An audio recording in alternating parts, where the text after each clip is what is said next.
The weather's warmer, the sun is higher in the sky. It's time to enjoy the outdoors, unless you have allergies. We're talking all about pollen for this episode of On the Road. We're here at Stockton University. Hop on in.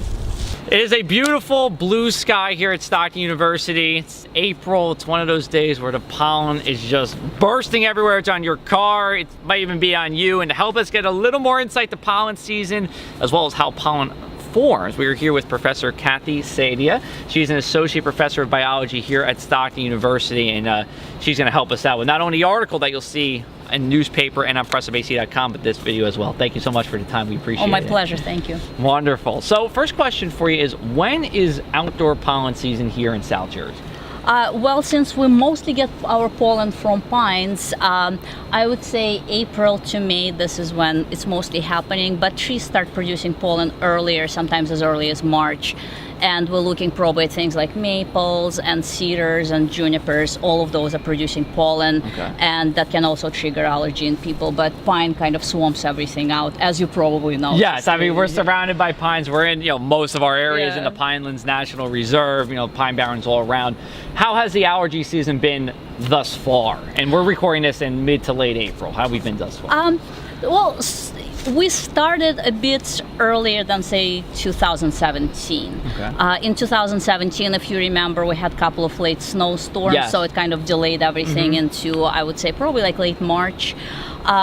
This year and the year before, we kind of started probably like a little bit later, so late March, I would say. Yeah, and we were still getting snow in March, so yeah, that kind of tends to. We had 2 rounds of snow early in March this year. Yeah, exactly, and that usually tends to delay production. But basically, as long as you get a period of sustained warmish weather, this is when trees usually start producing pollen. They try to do so before all the leaves are out, so the pollen can kind of go and fly freely and land where it's supposed to land. And tell us about like the succession of pollen. So like, does it start with tree pollen and then we go to grass and then ragweed? What is the order that we usually see? Yeah, trees usually go first because, again, those are wind pollinated. So if they are in full leaves like oaks would be, it's very difficult for pollen to find flowers, so they usually flower before the leaves are out, so they first. Then pines come out a little bit later. Again, as you can see, leaves are not an issue for them. So they usually do pretty well. Then, we do get quite a bit of grass pollen, depending on the area. But of course, if you have a lawn which you don't mow too often, you will get grass pollen.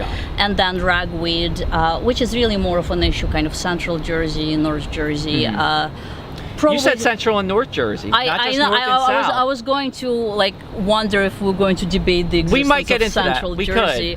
But this part, which is kind of unclear whether it's North or South Jersey, that part gets quite a bit of ragweed. Okay, I gotcha. I won't share my personal feelings on that. But looking forward, going ahead, how are we shaping up for the rest of pollen season here? We're going to get a lot of pine pollen. I mean, it's that like a week or two from now, it doesn't matter what color your car is, it's going to be yellow. Yes. A friend of mine actually just sent me a picture today of his car, full green. It's one of those kind of days. It's, and it will continue to be that way. Other than that, it's really hard to predict because, if we get a lot of rain, if we get a lot of kind of cloudy days, we might get an issue with fungal spores, which also can trigger allergy. So mold can be an issue. But yeah, as far as pollen is concerned, this is our nemesis right here. Okay, so we're going to talk a little bit more about what the difference between this is, and how it creates pollen in just a little bit. Hang tight. The male cones are the ones that produce pollen. So we have some male cones here. As you can see, they just kind of those little clusters. And when they fully mature, they will turn kind of yellow and white. And those are the pollen producing organs. So those are the little buggers that give you allergies. Over here, we have a female cone, in all likelihood from last year. And this is what we think of when we think about pine cones. We have some pine cones also here. This is a female cone, which is kind of in the process of maturing. But in pine, the process of pollination and fertilization are separated. When pollen goes into the cone, it takes it about a year and a half to actually reach the female organ and to fertilize it. So this is the cone. All the scales are sealed shut, so we can pretty much assume that the pollen is growing inside and is ready to fertilize the seeds. Then seeds will develop, and next thing you will get is an opened cone that already dropped its seed, like the one we have over here. So here is a good one, and as you can see, it's open. There are no seeds remaining in it, so that's when the seeds are ready to go. Some cones in the pinelands, in the areas that burn on a regular basis, they only open after they've been singed by fire. But since this is the area that has been kind of protected against the fires for a good reason, we have a campus here. This is where you see those open cones. But if you were to go somewhere like around Route 539, you know, the pine plains there, you would see a lot of those cones which basically hold on to their seeds as long as they can until the fire burns through and releases them. Awesome.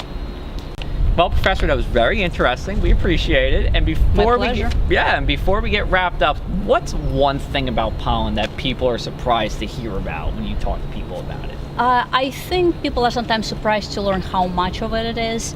And in fact, in South Georgia, there's like so much of it that people can develop allergies after exposure. A lot of people who move in this area develop allergies later in life. And oftentimes people will actually grow out of the allergies. Sometimes people think that allergy is something that you're born with and that just like stays with you for your entire life.